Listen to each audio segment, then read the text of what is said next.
Hello and welcome to Marketing Speak. I'm your host, Stephan Spencer, and today I'm excited to have Lauren Pawell with us. Lauren helps business owners and their teams generate more sales-ready leads online. She focuses on high-impact marketing efforts so businesses don't waste time or money on tactics that won't drive real results. Case in point, the time she generated over $262,000 in sales for a client using only 9 emails. Lauren, it's so great to have you on the show. Thank you, Stefan. I'm so honored to be here. So thanks for having me. You bet. And we met at Heroic Public Speaking, Michael Port's and Amy Port's really fantastic speaker training program. And since then, I'm curious, did you get to use your new abilities and skills in on stages, or did you have to just do the virtual stages like most people? Mainly over Zoom, Zoom the last year and a half, but I'll take it. Yeah. So, listener, by the way, the Michael Port is phenomenal, one of the top speaker trainers in the world, and he was a guest on this podcast. So I do recommend listening to that episode if that's of interest to you. So, Lauren, well, let's start with your origin story. Like, how did you end up running your own company? This, helping folks with their marketing. Where did this all start? Was it like you had a lemonade stand in second grade or something, or what? No, I'd say it was kind of a haphazard journey. So I got my MBA, was working for a medical device company out in Europe, and hated almost every minute of it. I did it for about 3 years and I learned a lot. I had about 3 roles in one. I would say I was assistant to the sales manager, I was product manager, and I was responsible for Salesforce for the entire company. So long story short, I really didn't like the product I was selling. It separated inside of a patient. It was not a great product. I didn't like selling something that I didn't believe in, but I really loved the marketing side of things. So went from that job, trained with a digital agency in London. It was a really unique program where you were there for a few months and they rotated you through different departments, PPC, SEO, email marketing. We actually worked on real campaigns. So because I was the only American in the office, I wrote the Facebook ads for NFL superstars because they figured, oh, you're American, so you know football, which I did not. I was on Wikipedia looking up games. Anyways, got a really great training there and loved what I did, but got a not so good job offer on the back end of that. And so I just decided to start my own company and go back to the States from there. Yeah, it's a great example of, you think that things aren't going your way, and actually they're going exactly the right way, perfectly, because that's what led you to start your own agency rather than work for somebody else. Right? If you got the most fantastic job offer, who knows, you could still be working for the man to this day. Probably I would be writing ad campaigns for NFL Madden Superstars still. At the time I didn't see that. But now I'm super grateful for the journey and learning what I didn't like very early on in my career. Yeah. And you've been running your agency for what, a decade now? Yeah. That's cool. Pretty cool. And how big of a team do you have? So I have a different model where I tend to hire subs based on the type of project we take on. So we typically come in as, I would call us more of a fractional CMO than an agency, a traditional agency. And so the team's really flexible and often I'm hiring on behalf of the client and trying to find embedded team members for them. So for Bixa, we have about 4 team members right now that work on all projects, but we have a bunch of kind of extensions that will come on for client projects, vendors that I like to work with. So what's the benefit of a fractional CMO over having a full-time CMO? Good question. I think it's more that the business isn't ready for a full-time CMO. They either don't have the budget yet, they don't have the team yet to justify that. So I tend to come in between before they're quite ready to make that full-time hire. So oftentimes the business owner has been sitting in the CMO role and the business has grown beyond that point where they need to stay more in the CEO role and they need someone to help come manage the team, help scale up marketing. And that tends to be where I come in. But I'm never a replacement for a full-time CMO hire. If that's what a business needs, then I'm just going to tell them right off the bat, hey, like this is a full-time job and you need someone else, and that's not me. Right. And so are your team members also fractional CMOs, or you're the fractional CMO and then they assist you in all the other aspects of the job? It's the latter. I've actually never considered bringing on other fractional CMOs, although that would be really interesting, a really interesting model, which maybe I'll think about after this interview. But right now it's just me, and they help, my team members help with a lot of the behind the scenes stuff. Yeah. Well, I think this actually brings up a good point for our listener and for your consideration too. Like, what's your growth model for your business? Can you scale with the current model? Because what happens if you, I don't know, get burned out and need to take a 6-month sabbatical? I got to that point a long time ago. I was just completely burned out, and I took 6 months off, or 5 months, and I completely unplugged. I wasn't reachable by email or anything. I did one speaking engagement that I'd pre-committed to, but other than that, I was off the grid. And that was really essential to my mental health and for me to rejuvenate. I was strung out. I was stressed out. I was I was not in a good place. Yeah. So you bring up a really good point, which is that we can only take on so many clients at one time. So when I look at how scalable is this, I don't have a great answer besides finding more me's. So, speaking frankly, up until this point, my model has always just been get booked out and then let's not worry about scaling up. However, that's been something that's been on my mind this year as we look at, hey, we've been consistently booked out for 4 or 5 years in a row and well in advance. So what's next? But also speaking transparently, like I had a pretty rough go of COVID this last year. So I wasn't even thinking about scaling up. I just thought, hey, let's keep everything running, serve my clients the best we can, and then we'll think about scaling next year. Would you mind sharing? I mean, you don't have to, but if like, what does having a rough go mean? Sure. So I got COVID in March 2020, and it was before they had enough tests for anyone. It was before they were taking patients in the hospital. So about 3 weeks in, because at the time everyone was saying, oh, COVID only lasts 2 weeks. And 3 weeks in, I could barely walk up my stairs.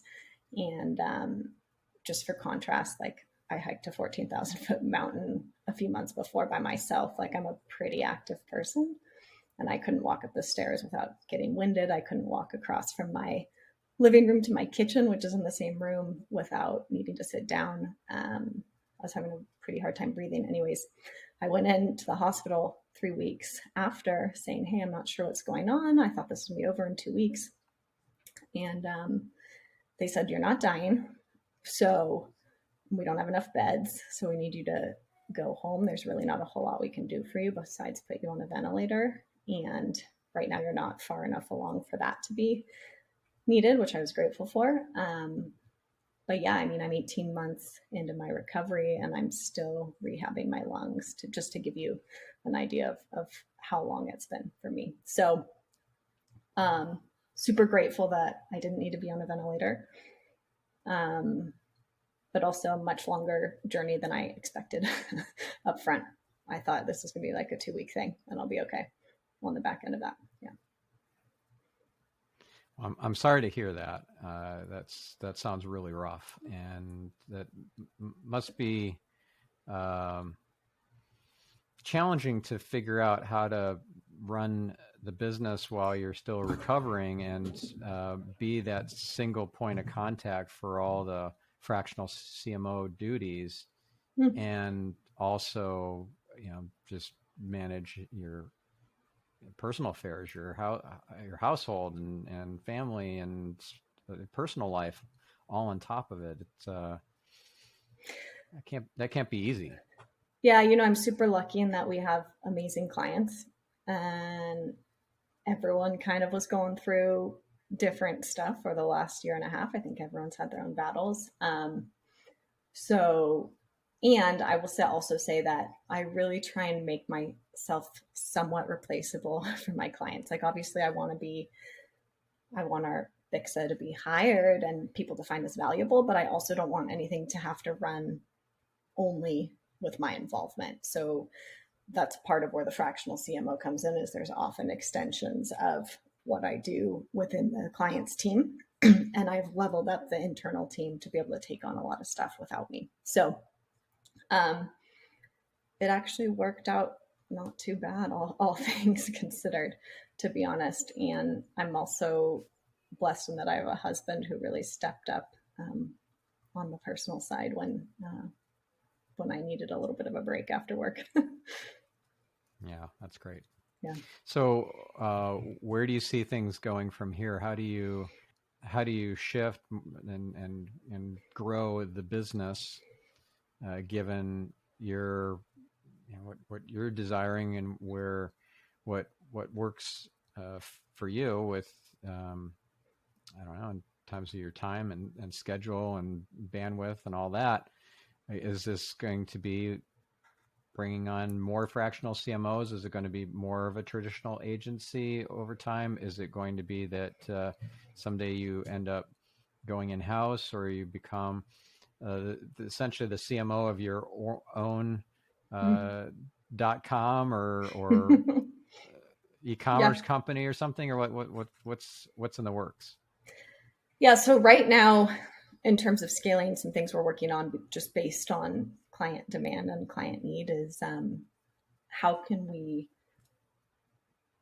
train, consult, and have kind of more uh, marketing assets that are very quickly spun up. I think we saw in the pandemic that there was a need to shift and pivot very, very quickly. And some of the kind of traditional brainstorming, copy, design, development kind of whole process needed to be condensed into something that could get spun up really fast, like a new product overnight or a new workshop overnight. And so, really, what I'm looking at for 2022 is um, can we make some of those assets in a templatable form a little more available for some of the clients who want to do that without us, or just want someone to come in and train their team so they can do it without us. So essentially, some of the services that we provide as a fractional CMO, but with our clients' teams running a lot of it, and how can they empower themselves to spin up those assets quickly? Because I think we've found that there's just this need to be really nimble and react very quickly to market feedback over the last year and a half. And so that's kind of where I see things going in 2022. Although maybe I will think about additional fractional CMOs for 2023 now that we've had this conversation. Well, it just allows you the freedom to be able to check out if you need to for a period of time. Yeah. Yeah. Yeah. Not everything falls on your shoulders. Yeah. Yeah. Yeah. So where do you see the client side of this going in terms of, are you imagining these clients are going to be hiring a lot more team members, or they're going to be dealing with outsourced partners primarily, or are they going to be building out their SOPs, their standard operating procedures and checklists and all the process improvements? Are they going to work on developing culture? Mm-hmm. All the above? Like, where do you see the priorities for 2022 for your clients? I think a lot of it is just stabilizing and scaling up some new offers that were released over 2020 and 2021.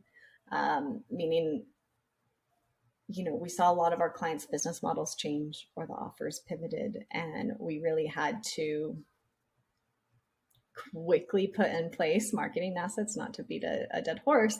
And now it's about how do we get that in front of more people now that we have a little bit more stable target audience, a little bit more stability. Pandemic wise, we understand what people are wanting a little bit better. So it's really just about getting that in front of more people is where I see most of my clients going at this point in time. Mm-hmm. And what kind of assets are we talking about? Like podcasts, lead magnets, Oh my gosh. ebooks, what sort of stuff? Yeah, a little bit of everything. So I would say, and I'm trying to think through the comment thread, I'd say it's mainly, I'm seeing a lot of clients do virtual workshops, virtual trainings, if they're in the service industry. So they shifted a little bit of their model. So that tends to be either some sort of evergreen webinar or a lead magnet and or running people through those virtual workshops. And then on the product side, gosh, that just looks different depending on the business. So that's mainly a straight shot straight to a product, So what would be an example? Give me an example of a, let's say a product company, commerce that is doing something novel in terms of driving interest in their products. Yeah. So the gal that comes to mind, the client that comes to mind is, they're using virtual workshops to drive interest in their products. So they're kind of educating about their products through a virtual workshop rather than, I don't know, your traditional e-commerce path. And so we are typically getting a bunch of people on a live workshop. Sometimes we offer it replay, but often not because we find better demand when it's live. And then from there on the back end, we'll sell into a product. Mm-hmm. And that's been pretty fun. To be honest, it's been fun to capitalize on this Zoom movement that I think was initially just reserved for all of us work from home people who had been doing it for a long time. And now most of the world understands what Zoom is and what it's like to sit on a webinar. And so that's been really fun to bring that client's audience into that fold. What's the difference between, in your mind, a webinar and a virtual workshop? The workshop's paid. So we're charging a nominal fee to attend the workshop, where a webinar I often see as something free. Okay. Do you apply what they spend on the workshop towards a bigger package, or is that just that money is in exchange for the value that they get from attending the workshop? The value they get for attending the workshop. So we use that to cover ad spend to drive registrations. And then we just, there's no kind of credit or coupon on the back end of that, if that's what you're asking. Yeah. Yep. Got it. Okay. And then are you advertising primarily on Facebook or primarily on Google or half and half or what? So we are primarily, paid advertising is on Facebook and Instagram, although I would say most of the registrations come from Facebook for that specific audience. But email really drives a lot of our registrations. So we use Facebook typically top of funnel, but we're finding with the privacy changes to iOS, it's getting harder and harder for us to track, attribution from Facebook ads. So we are seeing, hey, we'll bring in new people into our world through Facebook and Instagram, and then we'll use email to drive registrations. Mm-hmm. So if Instagram isn't driving much in terms of the attendance, why even advertise on Instagram? Well, it's driving some. It's driving maybe 25% of the attendance. So it's not driving everything, okay. But I don't like to rely on only one platform if I can help it. Yeah. Yeah. What's your position on the whole Facebook whistleblower thing, and how are you messaging that to your clients? That's a really good question. A client messaged me the other day and was like, "What's your thoughts on this?" And I was like, "Do you want my personal thoughts or my professional thoughts?" I think things were going to head that way anyways. It just was a matter of when someone was going to speak out about maybe some of the practices that are happening on Facebook. So I just think it's the way the marketing world is moving, where privacy is becoming more and more important. So I just say, hey, this is just going to have to force us to be better marketers and build better relationships with our audience and customers in different ways besides just being reliant on social. So we need to do that anyways, and that's kind of how I'm messaging that. But yeah, it's tricky. It makes my job harder. Makes my job harder. But that's kind of the name of the game in digital. Yeah, but there's also that aspect of what the whistleblower was saying in regards to teen mental health and how the algorithm is actually working against that purposefully Mm-hmm. because it's trying to get more engagement and ad revenue. And Mm-hmm. so it really isn't looking after our own best interests as the users. We're the product. We're not the customers because we're not paying money to Facebook. So I'm curious what your personal thoughts are on all that. Sure. So, you know, going back to my entrepreneurial journey, after selling this product that I didn't believe in and was hearing wasn't a good product, I internally told myself I'm never going to market a company that I can't stand behind. I'm not going to market a product. I'm not going to market a company I can't stand behind. So I already have this kind of barrier, if you will, between what clients I take on and what I don't. Like, I'm not someone who's going to market some sort of fat loss pill because I don't think that's always in the best interest of the consumer. So I'm very picky about who I take on as clients. And as a result, that tends to align with my personal beliefs about social media, which is uh, in moderation, and consuming certain types of content is okay on social media, but I'm not wild about some of the stuff that happens there. But I already kind of have that built into who we work with. And you heard we do have, we can only work with so many people at a time. So naturally there's, I can only take on, we can only take on so many clients. So I don't have to say yes to jobs that I'm not comfortable marketing on social media. If that answers your question about my personal beliefs. I mean, I think there's plenty of data showing that social media or screen time or checking out of life isn't great for anyone's mental health. I think the pandemic has just exacerbated that as people are in their homes a little more. So I am mindful about what messaging clients put out on social media and how much engagement bait we use, if you will, and what kind of stuff we're using. Yeah. Yeah. Yeah. Have you ever had a client that you look back on and think, oh, I should not have worked with them? Right? Well, Maybe they were outside of your value system. Maybe they were just unpleasant to deal with. yeah. How, I'd say in 10 years, the answer is yes, a few times over. I'm sure. Well, I'm guessing you've experienced the same thing, but that was more of a problem early on for me. Um, I got pretty clear within the first couple years around who was a right fit and who wasn't. And that makes things a lot easier. And it all does start with um, value system and then also just getting a feel for how we work together. Not everyone gets along with me. I don't get along with everyone, or we're not able to partner in the way that's going to be beneficial to the outcome. And so I'm just really mindful of that. And I really think if you're going to spend a lot of time with a client, which inevitably I do, I want to be able to get along with them and also have frank conversations about when something's not working.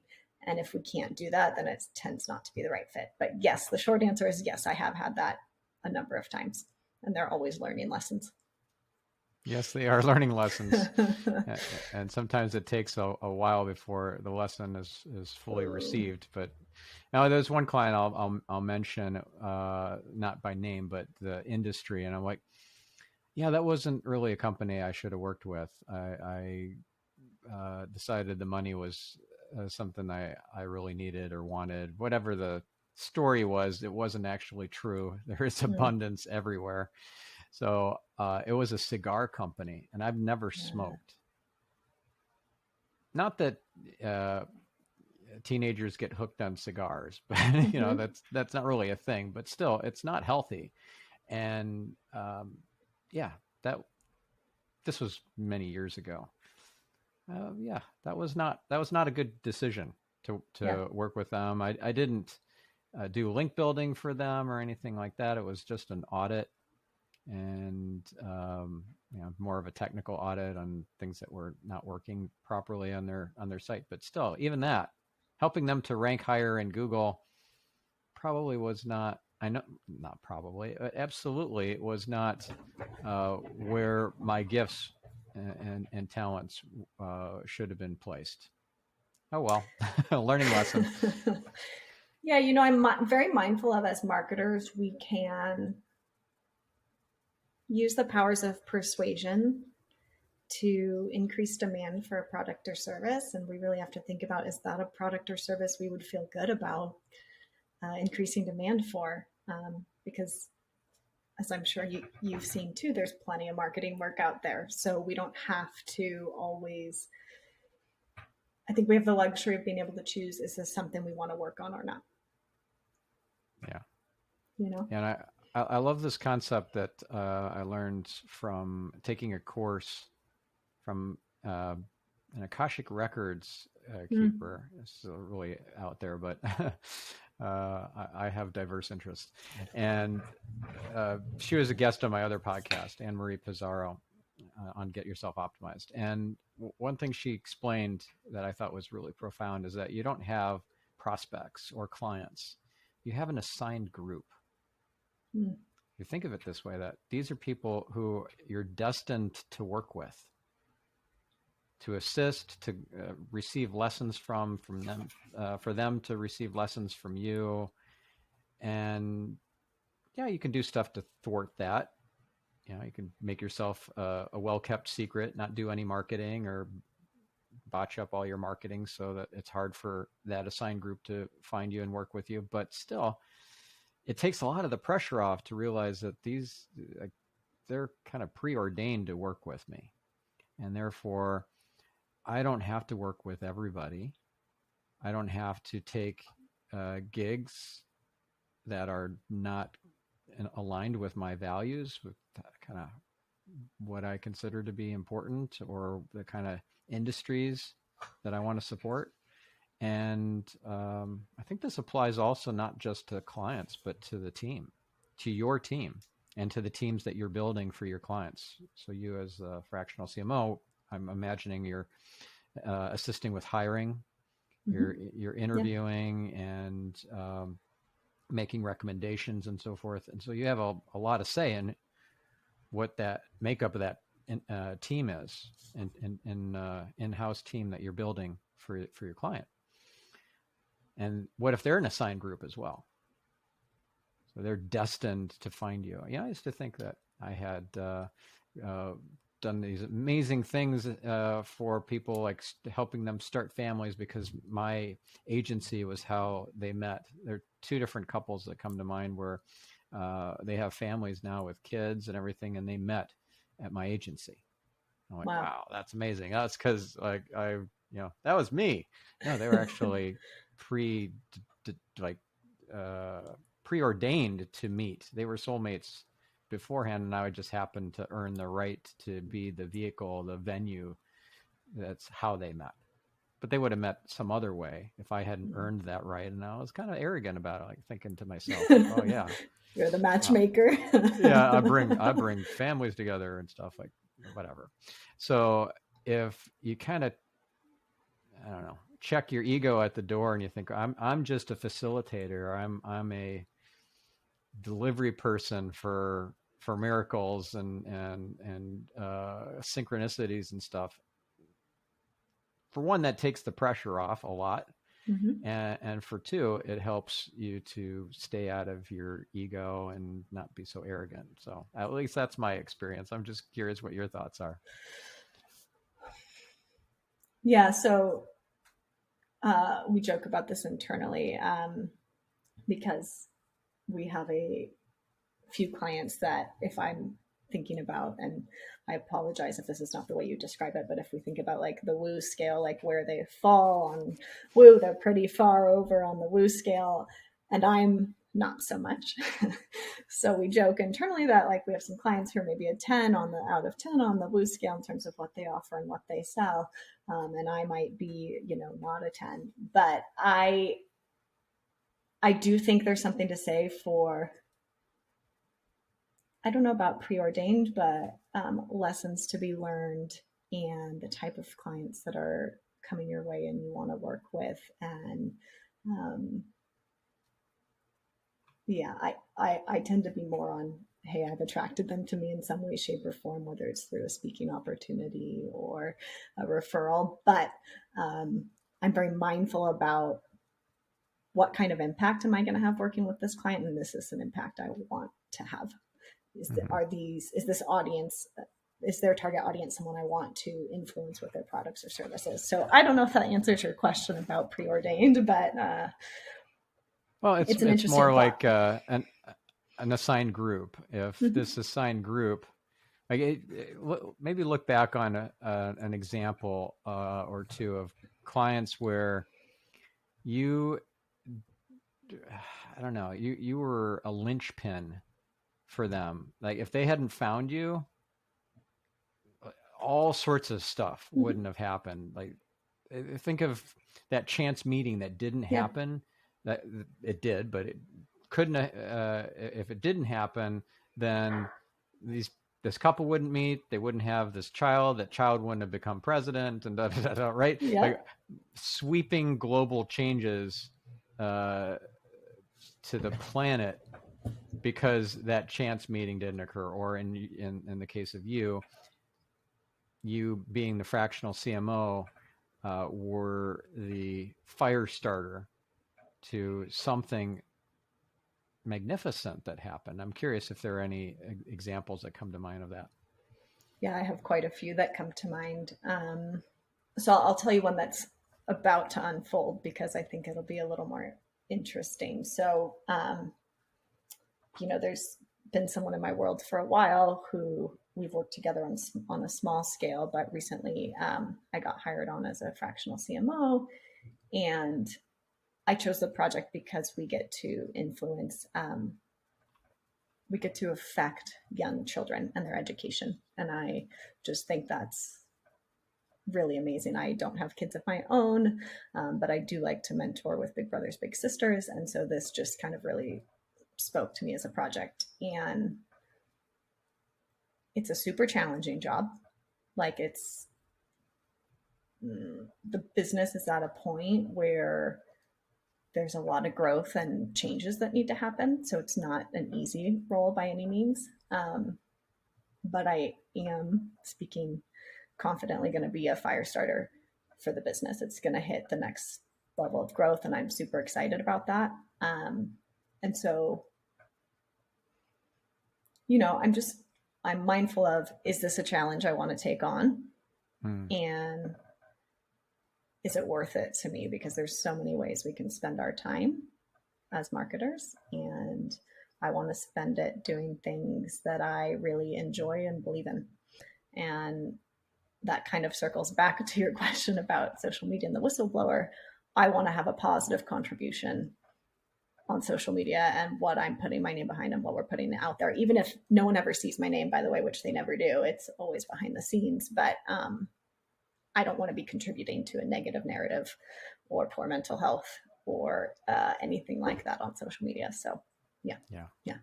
But yeah, I'm super excited about this project, even though sometimes I'm really tired after a challenging conversation, but it's also a lot of fun and keeps me learning too, which I think is a big part of our roles as marketers, especially in the digital world. Yeah.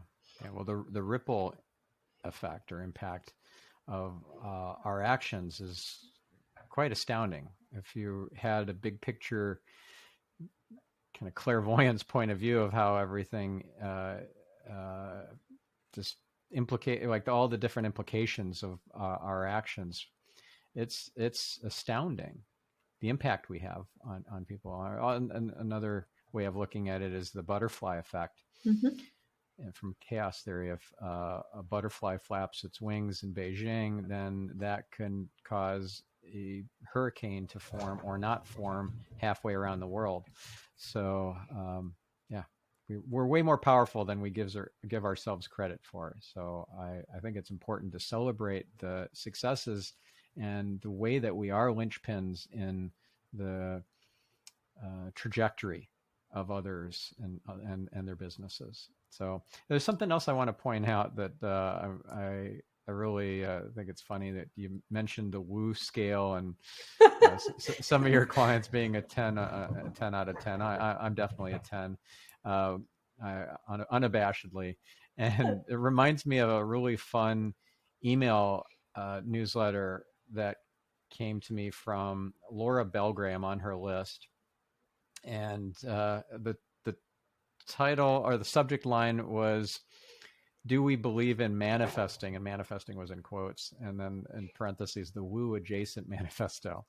And it was really fun. I'll link to the blog post that the email is based on. It's this concept of, well, I'm not really Woo, but I'm not against it either. I'm kind of like on the sidelines. I'm like, I can buy into some of those concepts, but others, I'm like, yeah, that you're not going to catch me with a pendulum or wearing crystals anytime soon. So I'll include that in the show notes. Curious if you've heard of Laura Belgray. She's her blog is called The Talking Shrimp. Yes, I know her work well. I don't remember that email, but that would be a pretty good way to describe my opinion. So, for example, like you mentioned, Akashic Records 6 months ago, I wouldn't have known what that was, but had to do some research for a client, and now know what that is. So, yeah, Laura Belgray is an amazing copywriter and has some really fun emails. Oh, she's hilarious. Yeah. Yeah. Yeah, she's on my wish list of people to have on the show. So I think you should bring her on. She'd be a ton of fun. yeah, yeah. So what would be some of the, let's get super practical and down in the trenches sort of right now and talk about some of the tactics that are tried and true, just basic blocking and tackling, whatever your analogy might be around this, but it's negligent to not do these things. And whether it's a hello bar that doesn't scroll away when you scroll, so it's sticky at the top, or it's an irresistible offer, a lead magnet available on the homepage, or social proof above the fold, or whatever sorts of things that you think, how come not every single company on the planet isn't doing these things? I mean, that's just negligent. So what would those things be for you? Yeah, so I'd say I find there's a lot of different ways to do things, but there are a few non-negotiables I have, and one of them is email marketing. I find almost everyone can do more, can do better, and can do it more consistently. I find it's almost always the number one sales channel, not just marketing channel, but sales channel for my clients.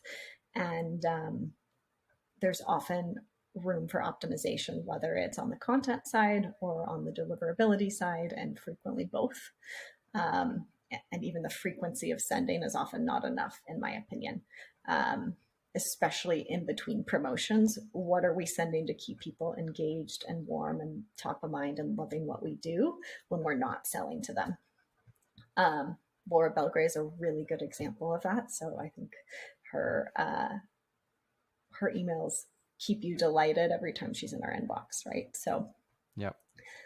I'd also say some sort of exit intent pop-up or scroll pop-up to turn website traffic into email subscribers, because we always want to turn that anonymous traffic into a contact and piece of contact information that we can reach out to. You could also use text instead of email or email, but I find not every business is ready for SMS marketing. And almost everyone I talk to, even even like people always have pushback on a pop-up. They're like, oh, it's so spammy, no one likes it. And I'm like, well, probably because you're offering the wrong thing in the pop-up and you haven't seen it work as successfully as it can. I think it's something that people judge based on their own feelings about pop-ups sometimes, and think, oh, all our website traffic is going to find this annoying, and I find that's rarely the case. So testimonials or social proof of any sort, I find almost all businesses can use more of, and they don't ask for often enough, whether it's Google reviews, which I'm sure you talk a lot about, Stephan, with Google local rankings, or just testimonials or reviews of products. Like, they're just often forgotten and assume that people are going to take that action on their own. And these are really easy wins, I find, that don't require all of the legwork that something more robust like paid advertising is going to require, or even an SEO program requires a lot of work. But you can get more reviews, you can get more testimonials, you can put a pop-up up, and you can do more email without a ton of investment, whether it's time, team, or revenue. Yeah. Are you doing these things on your site? Yes. Okay. Yes. So you have an exit intent pop-up We do. Okay. Yeah. Awesome. We actually recently experimented with that because we used to have a full screen kind of takeover. Does pretty well for us, but recently made it a little less obtrusive, just to see how that experiment goes. So yeah, you have a hello bar at the top. We have a hello bar, and then if you scroll about, it's either 60 or 80% of the way down, you would get a pop-up. Unless you've already seen it and closed out from it, and it's been about 7 days, then you won't see it. So yeah, it's good to get those details right, and you miss something like that, and then and really annoy the internet user. Like, they come back an hour later, and then they get the pop-up again, and yes, that's no bueno. That's no bueno. Yes. So what would be a standout example of an email newsletter or campaign that you send out? It could be a trigger-based email even that you send out for your company, not for a client, but for Bixa. And what were some of the results that came from it? Yeah, good question. So interestingly, our top performing lead magnet is about getting more testimonials, which is very strategic. And people love that lead magnet because it's basically a 4-step system. Hey, you can get it done in 30 minutes and collect some more testimonials. And I'd say the follow-up sequence on the back end of that, people really like, primarily because it's typically something they've had on their to-do list and haven't taken action on, and really just want like a simple step-by-step process to follow. We give them questions to ask to collect more testimonials, and that's something that they really like. And I'm not sure that I would say it's stand out in this sense, in like the Laura Belgray sense of like, you're going to be laughing this whole time while you're reading this, but it's more just super helpful. And that's kind of what I always aim to be. I like to joke. I don't know if you've reviewed anything on Yelp before, but typically reviews get rated. Either they're voted cool, they're voted funny, or they're voted useful. And I like to joke I'm typically about like 90% useful, 8% cool, and like 2% funny in the work that I do. That tends to be where Bixa sits. We're very, very helpful, but we don't lean so much on the funny side like Laura Belgray, for example. I think that should be your new tagline, Lauren. I'm 2% funny. There we go. Yeah, awesome. So what would be an example of a client email campaign? And I think I'm going to hear more about that 9 email campaign that generated a couple 100,000 for your client. So I'd love to hear a little more detail around either that campaign or another one that you'd prefer to share. Yeah, that was an interesting campaign because that was in the aromatherapy market. So essential oils, right when they were becoming pretty hot in the market. And essentially it's a really good example of a product people love, but they want you to tell them how to use it. Like, how do I use it? Give me a recipe, give me a step-by-step action item. And, I wish I could say it was more complicated than this, but we really just put 9 recipes in front of the audience and generated over 250K from that. And a lot of amazing SEO work on the back end of that unintentionally. So we're sending people to a page with a recipe, and, it was pretty simple. And I think sometimes it's easy to over-engineer revenue generating marketing assets. And oftentimes you'll find your customers will tell you exactly what they want and need. And it's not always that hard to pull off. Mm-hmm. Yeah. Awesome.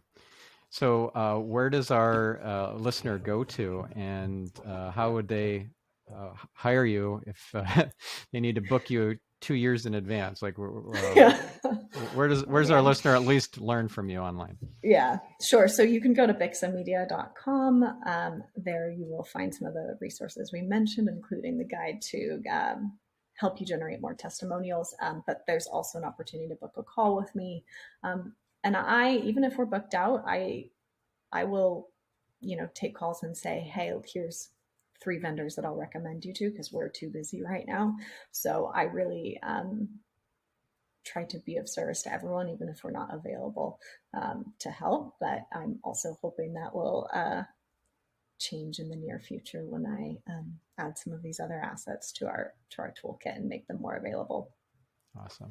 Well, thank you so much, Lauren. And thank you, listener. Go out there, make it a great day, make some joy and positive impact in the world, and we'll catch you in the next episode. I'm your host, Stephan Spencer, signing off.